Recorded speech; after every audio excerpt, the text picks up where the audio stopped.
and welcome to another episode of Coffee Talk with Encore. The focus of today's Coffee Talk is on how important communication is amongst interdisciplinary teams within the healthcare industry. Now, something I'd like to begin our conversation with is the value that all individuals have who work within the healthcare communities, and each and every person can help ensure that residents are getting the care that they need. So, in addition to therapists, nurses, and physicians, all employees within every department, such as housekeeping, dietary, receptionists, activities, and maintenance, they all have the potential to play a part in identifying changes in the health and wellness of their community's residents. Now, unfortunately, information is sometimes not shared with others simply because they just don't think to tell anyone about it. And the things that they're seeing, with regard to the residents that they see throughout the course of the day, that information just slips their mind and they move on with their day. But in other cases, unfortunately, sometimes we're having these silos of knowledge, so to speak, where departments within these healthcare communities are just maintaining their information and just not passing it along to the other departments and other individuals who are providing direct care and services to the residents. But we do have an opportunity within our care communities to minimize that communication gap and enhance the level and quality of care that residents are receiving.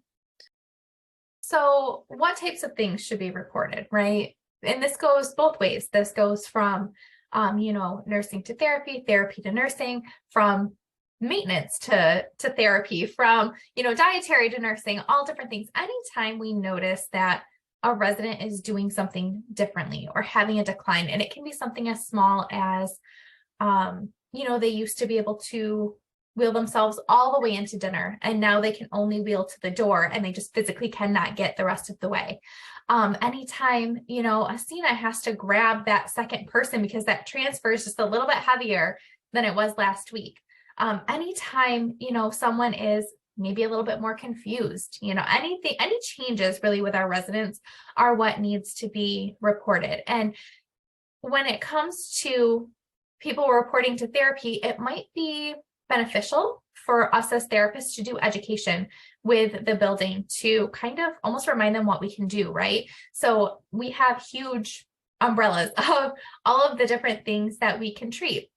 And I know that sometimes it's beneficial for us to just kind of remind people, because I don't know about you guys, but being an OT, I have gone into a room and said, "Hi, I'm Kelly. I'm from OT." And the person has said, "I'm retired. I don't need you. So, feel free to move on." I'm like, "No, I don't work on job finding. This is what I do." So, speech therapy, their title says speech, but they do so much more than that. So, I think it's important that everyone in the facility just kind of know what we can do and what types of things that we can help with, because we're there to help the residents and we're there to help them. So it just kind of creates this cycle, right? And it's kind of a never-ending cycle. So the decline is identified. We do the therapy screen. We determine, which disciplines are needed. We do an evaluation, and then we start that treatment. And like I said, it creates a cycle because the long-term care population is prone to declines. So it's really just a never-ending cycle of us working together to make sure that we're preventing as much of that decline as we possibly can. And I think it's important that when we get that referral, we're really digging in, right? And so we're not just making that automatic decision as to who's going to jump in and see that patient.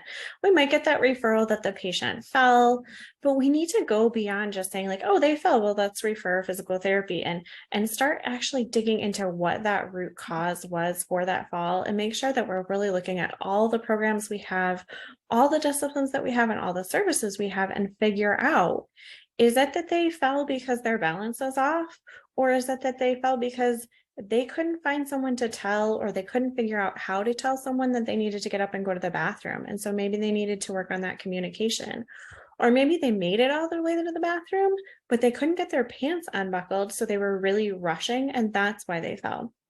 But we have to dig into that reason for what's going on. We need to be interviewing the staff to figure out that root cause and make sure that we're aware of all the changes that have happened with our patient so that we can pick that right therapy, really get that treatment going, and then make sure that we've fixed all of the problems before we get that patient back and take them off of therapy. Let's really make sure that we're giving them the best chance to succeed when they come off.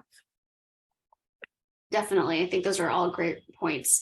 So, buildings that don't really have a good communication system in place, we can really affect or see how that has impacts on the patients that we serve too. So if it's, something so simple like a cup of coffee, but then it can just compound. So to really big things, like if they needed a pain pill, if they needed a referral for PT, OT, or speech. So maybe they were having difficulty swallowing and that information never got to the speech therapist to actually act on it and do something about.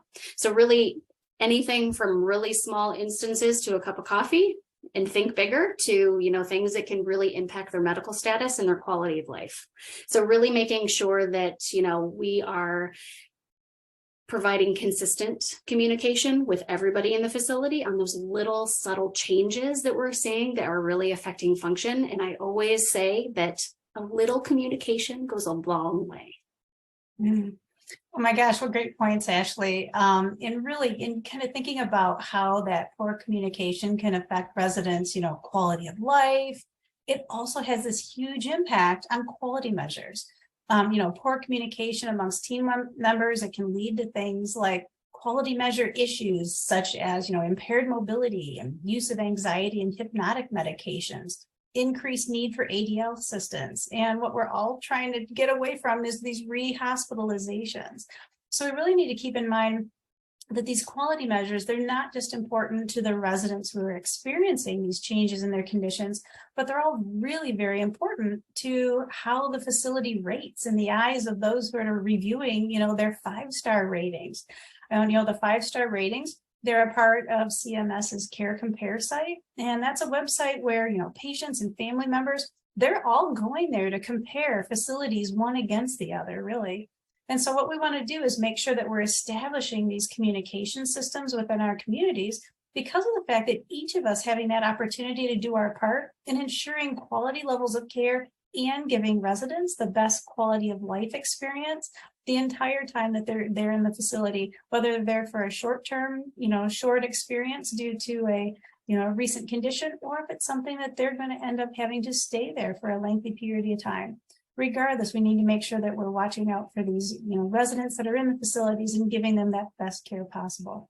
Well, thank you to everyone for joining us today to hear about the positive difference having interdisciplinary collaboration and communications have on healthcare environments and the impact it makes on our patients.